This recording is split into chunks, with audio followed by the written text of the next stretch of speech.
Hare Krishna, everyone. Jaya Radha Madhava Jaya Kunja Bihari Jaya Radha Madhava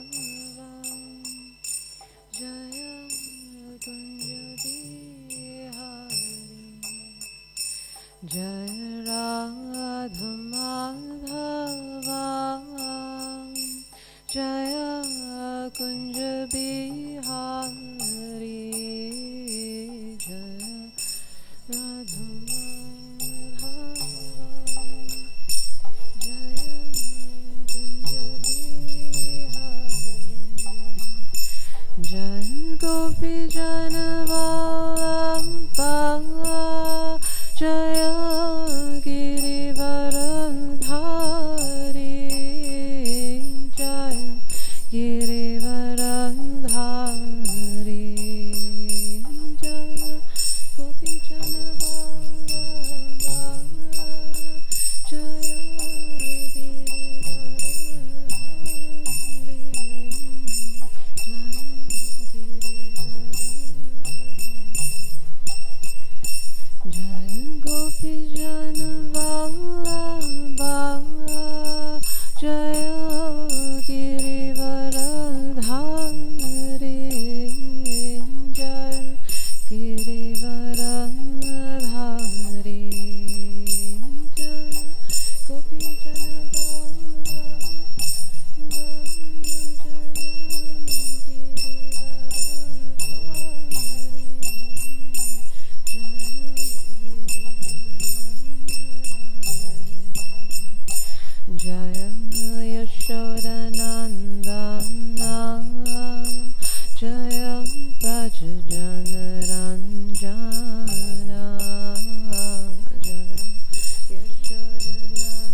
Krishna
Srimad Bhagavatam ki, Srila Prabhupada ki, Shri Shintai Govindande.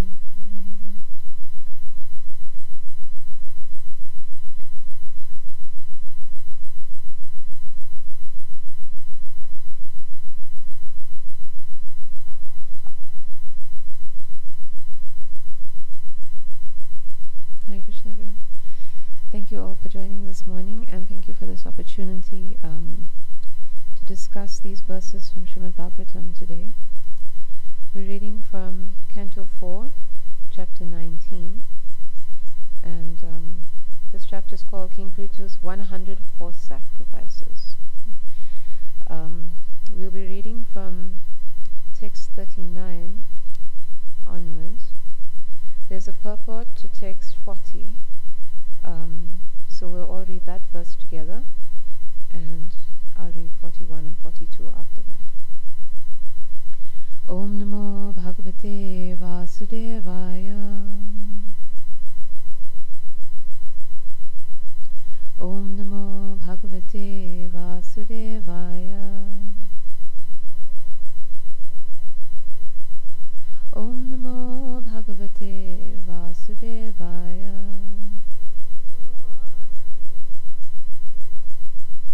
So I'll start with text 39. Maitreya Vacha Itang Sa Loka Gurunam Samadishto Vishampati Tata Cha Kritva Vatsalyam Maghonapi Cha Sandadhe.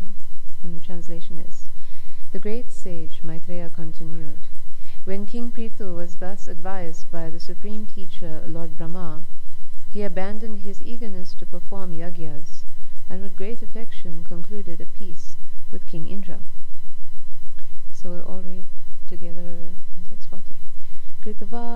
Kritava pritta snanaya prittave bhuri karmane varandadhus te varada yetad barhishi tarpitaha. So you can all repeat. Kritava pritta snanaya prittave bhuri karmane varan dadhus te varada ye tad barhishi tarpitaha kritavabrita snanaya pritave bhuri karmane varandadhusta te varada yetad barhishi tarpitaha kritavabrita snanaya pritave bhuri karmane varandaduste varada yetad barhishi tarpitaha. Does anyone want to read the line better? Kritava brita snanaya pritave bhuri karmane varandaduste varada yetad barhishi tarpitaha. Anyone else want to read? So now we'll read word by word. Krita, having performed. Avabrita snanaya, taking a bath after the sacrifice. Pritave, unto King Prithu. Bhuri karmane, famous for performing many virtuous acts. Varan, benedictions. Dadu, gave. Te, all of them. Varada, the demigods, bestowers of benedictions. Ye, who. Tad barhishi, in the performance of such a yagya. Tarpitaha, became pleased. Okay, so we can all recite the translation. After this, Prithu Maharaj took his bath, which is customarily taken after the performance of a yagya, and received the benedictions and due blessings of the demigods, who were very pleased by his glorious activities. So that translation and purport is by His Divine Grace A.C. Bhaktivedanta Swami Srila Prabhupada. Srila Prabhupada ki. So the purport says, Yagya means Lord Vishnu, for all yagya is meant to please the Supreme Personality of Godhead, Lord Vishnu. Since the demigods automatically become very pleased with the performance of sacrifice, they bestow benediction upon the executors of yagyas. When one pours water on the root of a tree, the branches, trunk, twigs, flowers, and leaves are all satisfied. Similarly, when one gives food to the stomach, all parts of the body are rejuvenated. In the same way, if one simply satisfies Lord Vishnu by the performance of yagya, one satisfies all the demigods automatically. In turn, the demigods offer their benedictions to such a devotee. A pure devotee, therefore, does not ask benedictions directly from the demigods. His only business is to serve the Supreme Personality of Godhead. Thus, he is never in need of those things supplied by the demigods. So now we'll read the last two verses of this chapter. Text 41. Vipraha satya shisas dushtaha shraddhaya labdha dakshina ashisho yuyujuhu shattar adhi rajahya satkritaha. And the translation is, with great respect, the original king Prithu offered all kinds of rewards to the brahmanas present at the sacrifice. Since all these brahmanas were very much satisfied, they gave their heartfelt blessings to the king.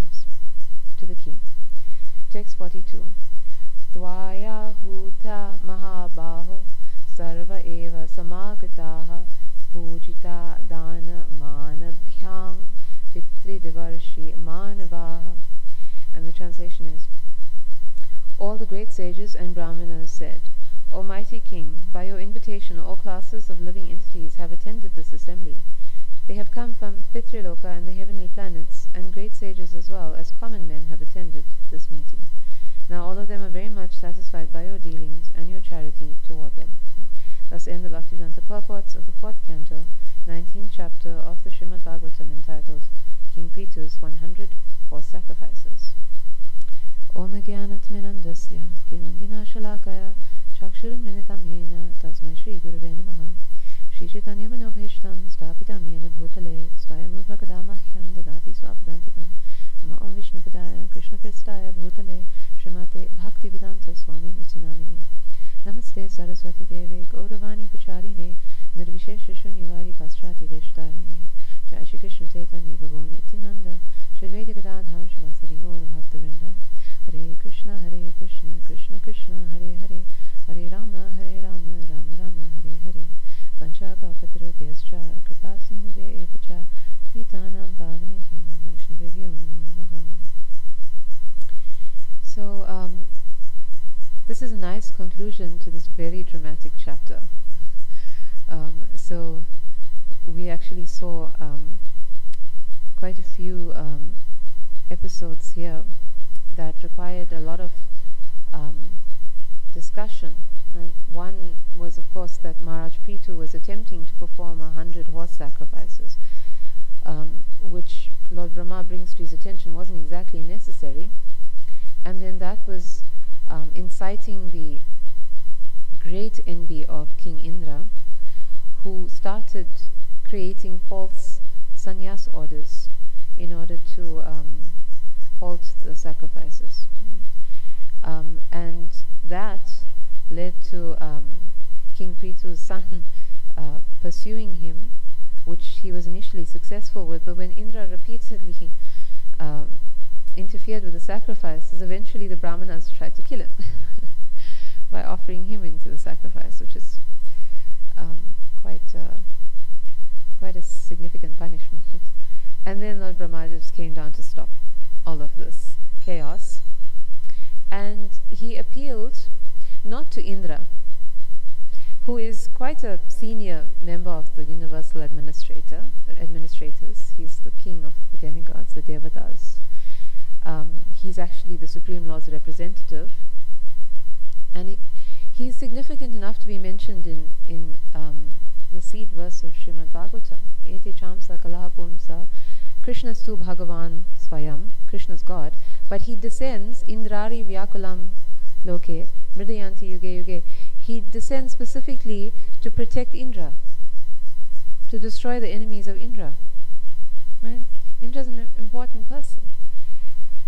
He's a significant person. He's not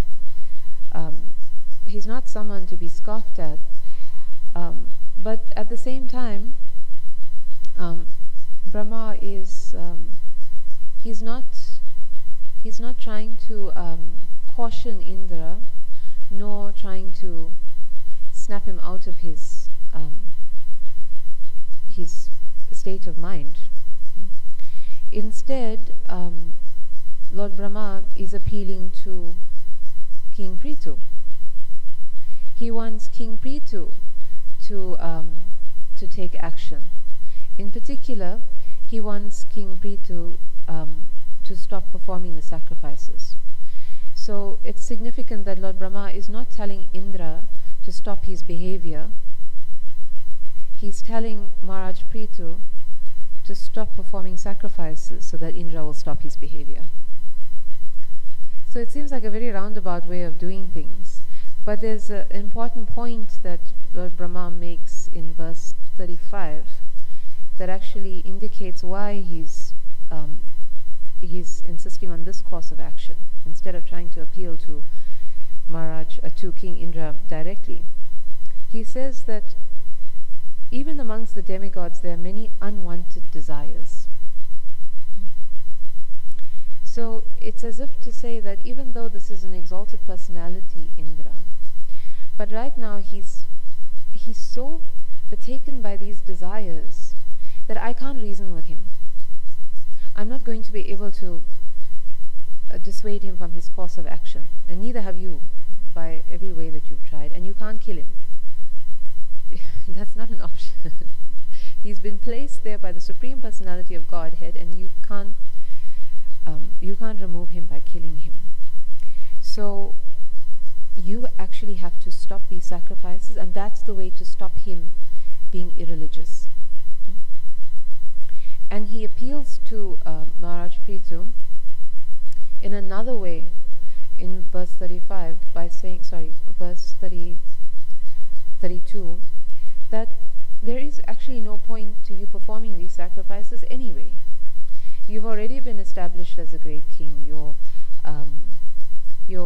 Your good deeds, they've already surpassed description, and you moreover are a pure devotee and now an empowered representative of the Supreme Personality of Godhead. You don't need to add to your glory by performing 100 horse sacrifices. It's not necessary, and in a way he's saying you should know better. So it would be one thing if you were performing these sacrifices and at least they were leading to some positive outcome for the world, but instead it's leading to Indra basically becoming madly possessed by desires and behaving in such an unacceptable way. So there's no good that's coming of this, even to you. And overall, there's no good even to Maharaj Prithu. In fact, we could say that it's more for a show of his greatness as a king, because even Maharaj Yudhishthira only performed 3 horse sacrifices. He could have performed, Maharaj Prithu could have performed 5, 10, 15, but 100. It's that's quite a significant show of opulence. So it's not good as well for a devotee to have that entanglement. So Lord Brahma is bringing all this to Maharaj Prithu's awareness, right? And that awareness is very important in our discussion today. That awareness is what we call consciousness. We're always trying to awaken our consciousness of our situation in this material world, our situation in relation to Krishna, right, devotional service, and our consciousness of Krishna's position. Those are all the basics of spiritual life. Those are all necessary. We create this awareness so that it can lead us to taking to the process of devotional service and making advancement in it. But you need that bottom line, that awareness. So a devotee like Maharaj Prithu, he has completed that process of awareness, because now he's at advanced consciousness. He's at pure consciousness of Krishna. So, like Lord Brahma is bringing to his attention, you should be acting in that pure consciousness. You've attained the state. You know what your position is as a pure devotee. You know what you should be doing, which is not these sacrifices. Right? You should be engaging in the Lord's service directly. Shri Shri Radharanath ki, Shri Chaitanya Mahaprabhu ki, Shri Girish Govardhan Hare ki, Shri Prabhupada ki. So he's appealing to his awareness as a pure devotee, the activities of a pure devotee, his responsibility to the Supreme Lord to make sure that Indra is not continuing in his irreligious way, as well as being aware of the position of Indra, that he's been placed there, that he's required there. He can't just be killed in a, as Prabhupada say, in a whimsical way by the brahmanas of the sacrifice. Right? It's very important. So the bottom line is that Lord Brahma is expecting maturity from Maharaj Prithu. It's a maturity that comes with anyone who's made or is making advancement in devotional service, because of the bottom line of advanced consciousness, of being aware of everyone and everything in the right context. Right? That's very important. So now we could ask the question, what about Indra? Indra is also supposed to be in advanced consciousness. We just said that the Supreme Lord descends to protect him and to protect his position, to maintain him as the chief of the universal administrator. So why is Lord Brahma not even trying to appeal to his consciousness? Right? So the reality is that Brahma has pretty much dismissed him as someone who's just under the control of material desires. And what that leads to, we're aware of from the very famous verses in the 2nd chapter of Bhagavad Gita, that someone who comes under the spell of material desires is basically deluded. Right? Text 62 and 63. When contemplating the objects of the senses, one develops attachment for them.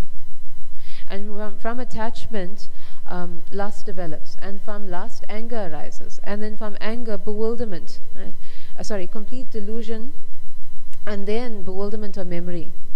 Right? So it's a sequence of events, and we can see that this is exactly what's happened to Indra. He's so possessed of that desire to hold on to the power of being the chief of the demigods, a position he thinks Maharaj Prithu could usurp from him, the desire to remain the sole performer of 100 sacrifices, that he's actually lost his intelligence. Right? He's lost his intelligence, and therefore he's fallen into the material pool. He's fallen so far into the material pool that he has created all these false sannyas orders that will degrade society for countless years in the future. So we are cautioned in this way that if someone as great as Indra can fall like this, just from the contemplation of desires, can be so hopelessly bewildered, then that's what can happen to all of us, to any of us. The pull of desire is so strong. We think that it's a simple thing, especially because it's so pervasive. Everybody in this material world is overcome by some desire or the other, and it's become so normal that we don't think that there's anything so serious about it. But if we look at it carefully, we realize that everyone chasing some material desire, which is everyone basically, is bewildered in some way or the other, is not acting out of intelligence, is delusional to some degree, and is bewildered, and that's very scary, because that's, of course, again, the people who are running the world. It's everyone we associate with, it's us. To be this bewildered is very scary. Basically, it means that functioning in these lower emotions, lust and anger, we don't actually know what's right and wrong. We've lost all discrimination. And it can happen, and it does happen to anyone, even if we're engaged in the processes of devotional service, because we're not yet purified of our material attachments. We don't get purified of material attachments until we're at the very advanced stage of asakti.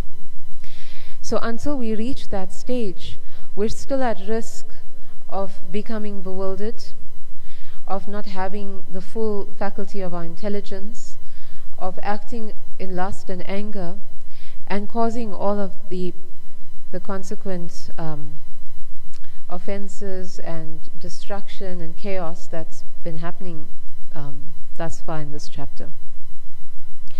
So how all these emotions are actually related to desire, His Grace Radheshyam Prabhu is actually explaining that lust itself is actually desire, right? Lust is desire, strong desire that we act on, right, in particular. And greed is desire for things that are not necessary. And anger is a consequence of frustrated desire.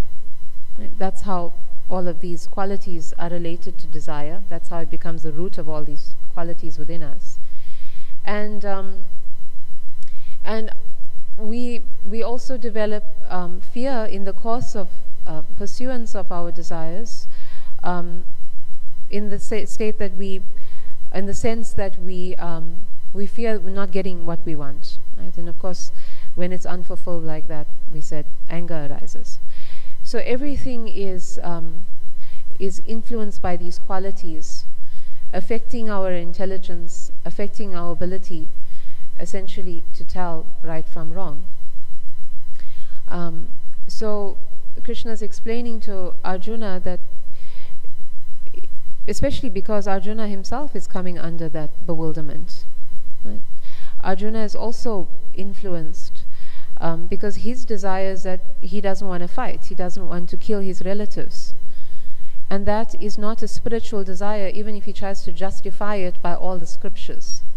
It's not a spiritual desire. So it's leading him to bewilderment. And Krishna is explaining that he's actually fallen into this material situation, and it's not going to lead him, or anyone else for that matter, into any good consequence. So Radheshyam Prabhu also gives a very nice example of how destructive lust can be in the person of Ravana. Right? Ravana is not some bumbling fool. Right? Sometimes we think, because we get caricatures from the West of what a demon is, that he was just, some crazy fellow that needed to be killed. He was a highly intelligent, extraordinarily, vastly intelligent, learned personality who had actually taken birth in a Brahmin family. And if he didn't have demoniac qualities, then you would consider him a learned Brahmin, because that's what he was. He was learned. And he had conquered, of course, the universe, which is not a small feat as well. So he had significant intelligence, but his intelligence was so overtaken by lust that he has become practically the poster boy for what happens when this emotion overrides you. He fell into all of these traps, right? The anger, the delusion, the bewilderment of memory. He was just so completely possessed by his desire that it led to not only his destruction, but the destruction of his entire race. Everyone, the whole city of Lanka destroyed because of this overriding emotion. So this again should bring to our attention why there's so much emphasis in the Bhagavad Gita on controlling desire, bringing it under control.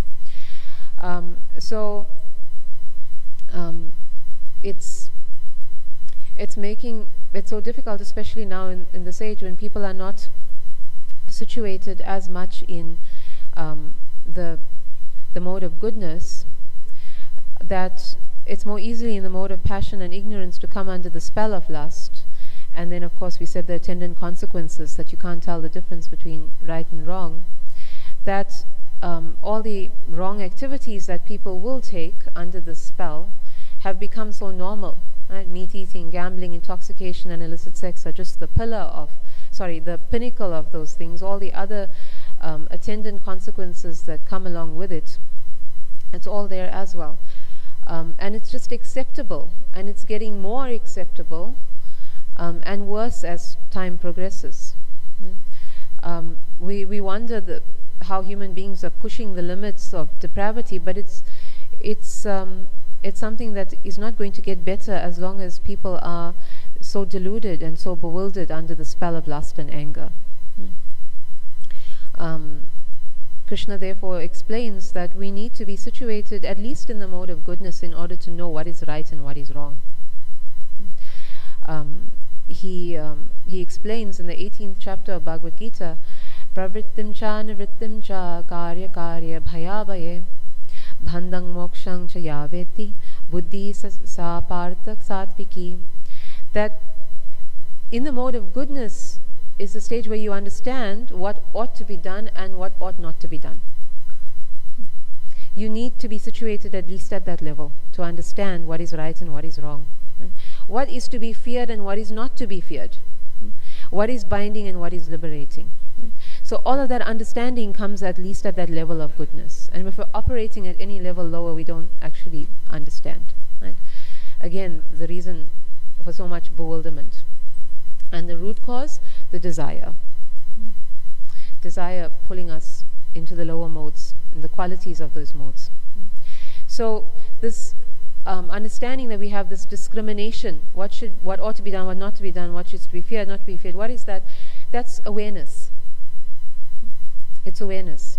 It's awareness of ourselves and what we should be doing and what we shouldn't be doing, what's good for us and what's good for the world, what's not good for us and what's not good for the world.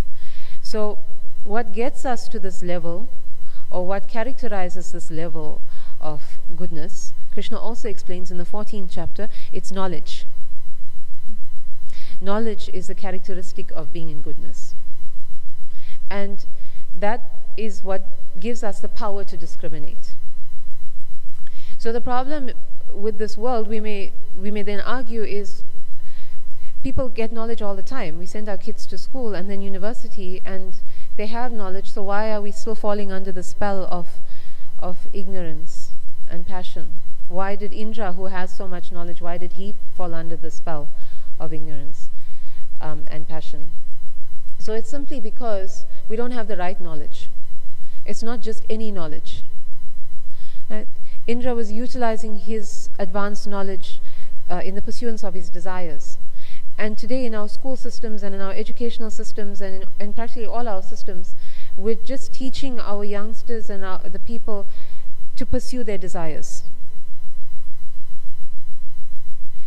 To not have any discrimination in terms of those desires. Success, you must achieve, you must gain, you must have, you must be.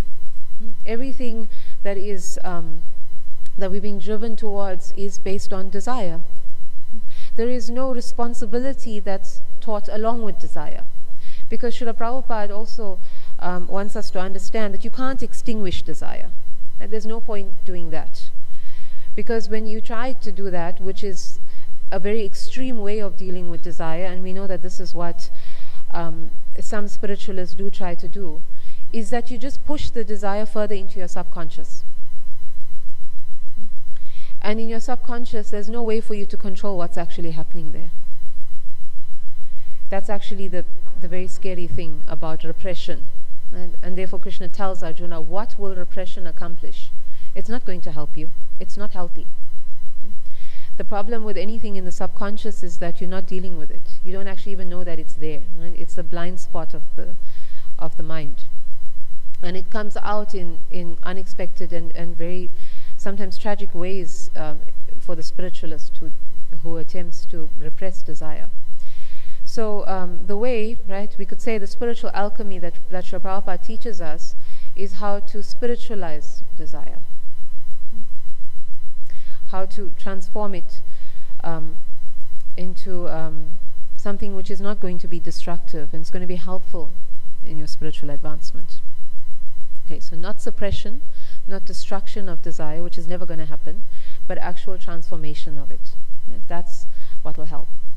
So what was the challenge with someone like Indra is that the demigods are situated in the level of goodness. We said that the goodness is the minimum level you need to achieve, because if you don't try to achieve real spirituality, pure goodness, which is beyond even goodness, you'll always be in danger of falling into passion and ignorance. Goodness is not a stable platform, because the modes are always competing with each other, Krishna explains, for domination. So even in these advanced personalities like the demigods, if a desire gets rooted in them, they can fall from the platform of goodness. So this is a caution that Brahma is also giving us. Right? But even they fall. It's not enough to be situated in goodness. So we try to achieve goodness to at least make it easier for us to advance in spiritual life, but it's not that we arrive when we're there at goodness. We have to try to achieve, or we must achieve, the platform of pure goodness, because at that level our desires are spiritualized. They don't threaten us anymore. They're not the cause of us, or they're not going to present the danger of us falling into the lower modes. So it's very, very important, therefore, to go even beyond goodness, to go even beyond having material desires that are situated in goodness. And that's also important for us to understand, because from a social perspective, people think that it's enough to be good and to do good. Right? But it is still binding, and that's why the purport, our purport of today in text 40 says that it's not enough to just try and satisfy the demigods, because the only rewards you're going to get are in goodness.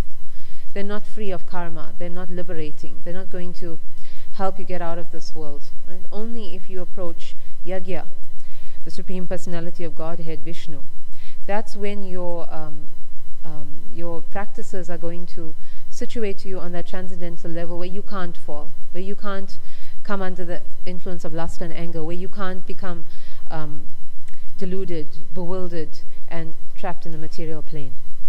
So this is the urgency, actually, because as long as, like we said, we're not at the level of asakti, all of us, even sincere and serious practitioners in devotional service, are at risk of our desires.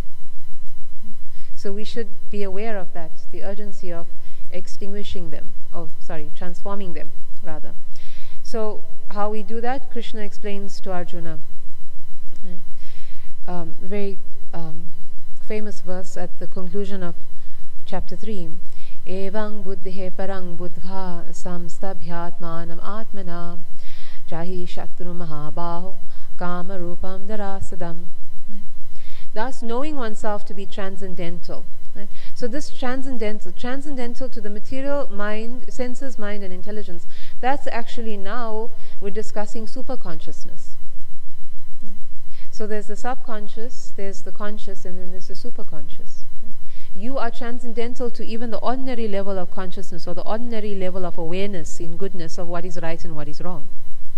The soul is actually aware of what is absolute good, right, in all circumstances. Someone who becomes situated on that level has actually reached that superconsciousness. So knowing that, Almighty armed Arjuna, you must steady the mind by deliberate spiritual intelligence. So even more than the ordinary intelligence, right, of someone in goodness, you must develop spiritual intelligence, right? That, Srila Prabhupada says, is of course Krishna consciousness, because that goes beyond ordinary consciousness to the supreme consciousness, okay, the superconsciousness, the consciousness of Krishna. And thus, by spiritual strength, right, the strength now that you have in mind and intelligence, you can conquer this insatiable enemy known as lust. So Krishna calls that parang, right? That superconscious is parang. And we know that param, of course, is the word that implies great, beyond the ordinary. This spiritual intelligence is gained by spiritual activities. It's only spiritual activities that can actually grant you spiritual intelligence and the strength that comes along with it. So these have been made so simple by Srila Prabhupada, by our acharyas, particularly Srila Rupa Goswami, who summarizes them, and we've discussed them so many times, that especially if we're engaged in chanting the holy names with attention, it's not enough to just chant, but with attention. When we're hearing the scripture with attention, when we're reading with concentration, when we are associating with devotees who are advanced, and not just those who are our friends, and not offending devotees also, on the other hand, by coming to the temple and visiting other holy places with the intention to hear, not just to see or sightsee, like Srila Prabhupada says, not just like the cows and the goats, but to actually go to these holy places with the intention of hearing and becoming purified, and by worshipping the deity, not for any motivation, but again for the right spiritual, with the right spiritual motivation. These in particular, but all other activities of devotional service, they help us to become purified. So one sterling example is Dhruva Maharaj. Dhruva Maharaj, because when Narada Muni approached him, he was so possessed with desire, right, for the kingdom, that he had no appreciation for what Narada Muni was telling him. He wasn't a demon.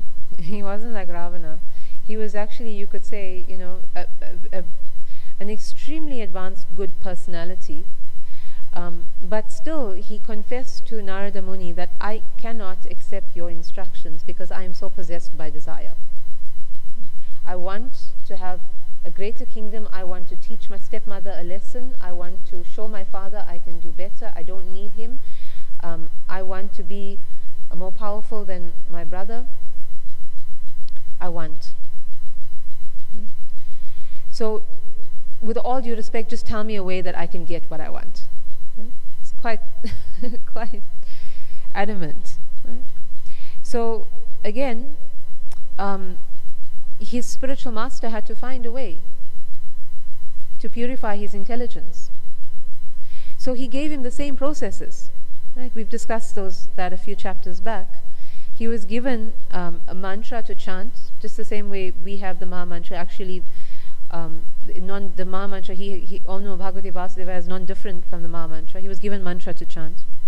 He was given processes of worship to do for the deity form. Only his deity was formed from earth and worshipped at the site he was living, which was a holy place. Right? He was in Madhuvan.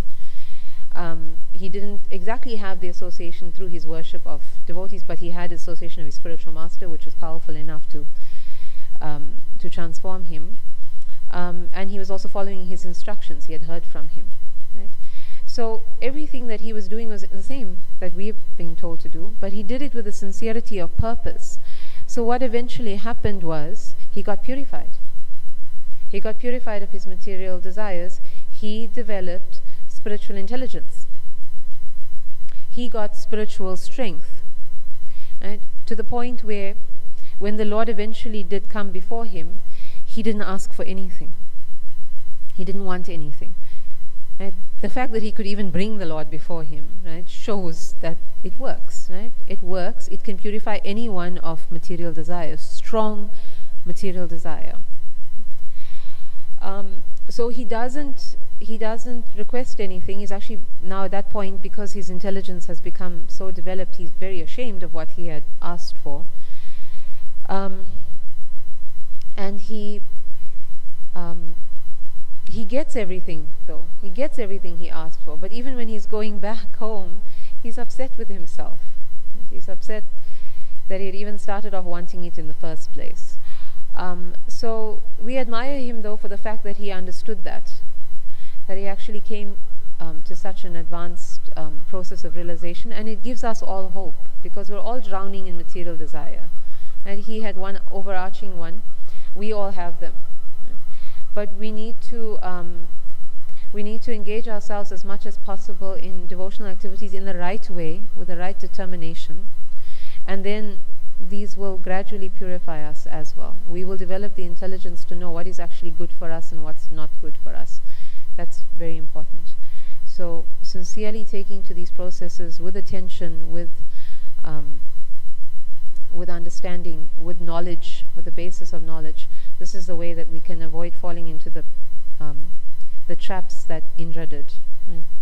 Quite a very important warning that's coming through from this chapter. Because Srila Prabhupada also repeatedly cautioned his disciples, the trouble with you, you're not afraid of Maya enough. You're not afraid, you don't realize that she is lurking in your every desire, even if the desire seems very innocuous. It has every desire, every little desire we have is potentially destructive. Right? We don't want to make anyone paranoid about it, but it is what it is, basically. And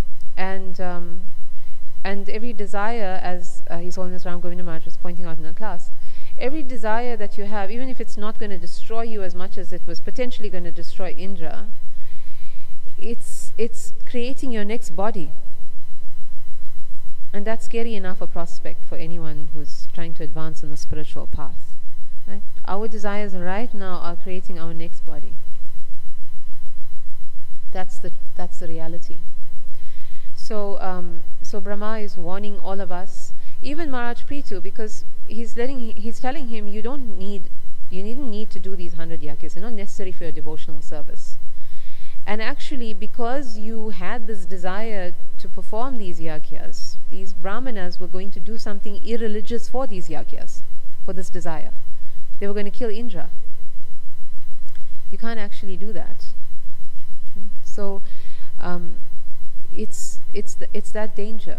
It's that danger that everybody actually, even now, the brahmanas, even they were actually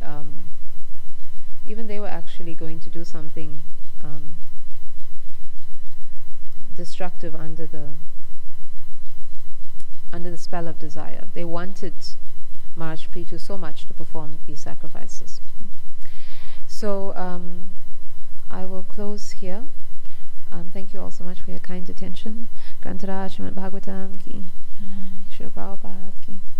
So any comments or questions, clarifications, corrections?